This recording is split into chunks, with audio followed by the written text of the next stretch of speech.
Hi guys, how are you? Good, how are Good, how you? are you? I'm doing great. To start, Ben, the last time you and I spoke together, we just yelled about musicals for about 40 minutes. Yeah, And you've got some great tattoos. I do all my tattoos. It was really fun to then watch these screeners and get to see you actually sing in Lord of the Rings. And so for you, how was it combining those two sides of your career in something like this and getting to sing? Surreal. I mean, first off, like, yeah, she's got this great American Psycho tattoo. Um, and but I have to say, Patrick Bateman and Gil-galad have to sound different. Like the part of the fun I was, would hope yeah, so. exactly. It's very different. If they sound exactly the same, I'm really doing it wrong. Yeah. But the what does an elf who's lived thousands of years, who's singing this funeral dirge about, how ultimately we're going to leave Middle Earth to kill itself? What does that sound like? And luckily, I have the music of Bear McCreary to sing and the support of our voice of speech and dialect, and also just Tolkien scholar. Her name's Leith McPherson, and Yes. she's works on the show in multiple capacities, and she's brilliant. And I mean, it's surreal as Ben, but as Ben at work, it was almost effortless because I had so much support. Hmm. Um, Also, about time.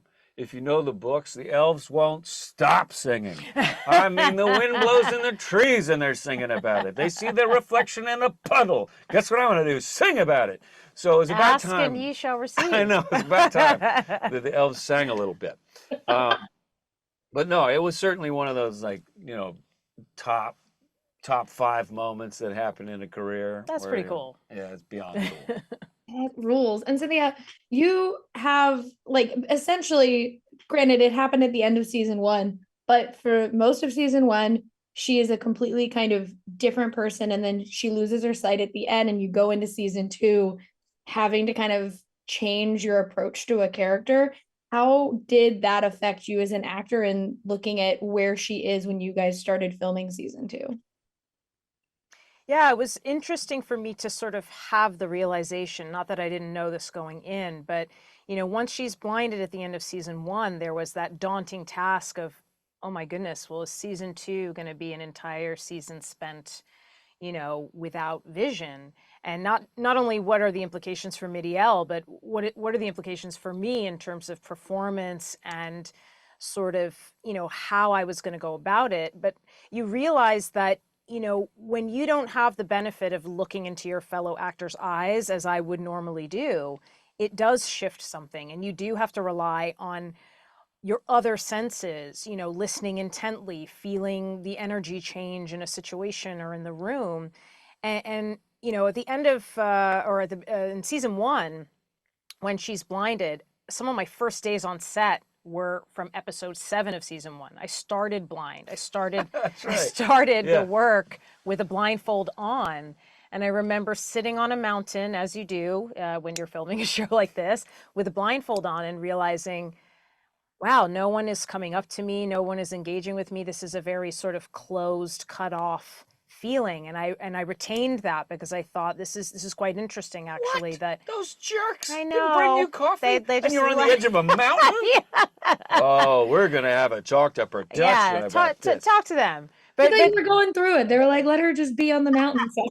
Yeah, they, she's a method act. She's yeah, they were serious. maybe being respectful, but it did make me realize how it means that you have this entire inner world Hello? and sort of inner Hello? situation. So that was definitely something that I thought a lot about, and also made sure that I never wanted Miriel to sort of be flailing about weakened. To me, she was still as strong as ever. She still has to sort of complete the task ahead. It's just that now there is a new element to her situation. So I love that the writer sort of, created this aspect of her journey. And of course, it was the first thing everyone, all my friends at home, like, wait, okay, so she's blind. Like, what happens now? I don't know. I don't. I know what happens for this season, and it was great to sort of kind of keep the audience and my friends and family guessing as to what the end of season 2 is going to bring for her. I cannot wait for everyone to see all the episodes I've at least seen of this season and see the rest of the show. And thank you guys so much for talking with me today. I really appreciate it. Thank you. Nice to see you again. Thank Thank you. you. Have a great one.